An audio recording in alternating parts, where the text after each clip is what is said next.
ছোটদের জন্য কিছু মজার এবং শিক্ষামূলক গল্প। লোভী কুকুর। একদিন একটি লোভী কুকুর একটি কসাইয়ের দোকান থেকে এক টুকরো মাংস চুরি করল।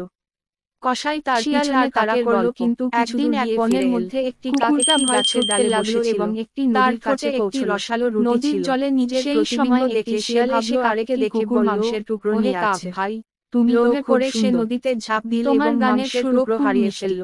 তুমি যদি একটু অতিরিক্ত লোভ সর্বনাশের কারণ। খুশি হব। বুদ্ধিমানটি শিয়ালের প্রশংসায় মুগ্ধ হয়ে গান গাইতে স্থানে পৌঁছল যেখানে জল পাওয়া গাইতে গাইতে তার ঠোঁট থেকে অনেক খোঁজাখুঁজি করার পর শিয়ালটি তৎক্ষণাৎ রুটিটি তুলে নিয়ে বলল, জল ধন্যবাদ ছিল।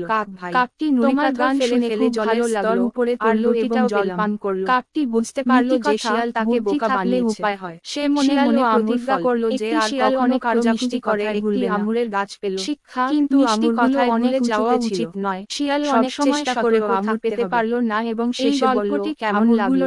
চোখে হাসির সাথে মুখে হাসি। যা পাওয়া যায় না তা নিয়ে খারাপ মন্তব্য করা উচিত নয়।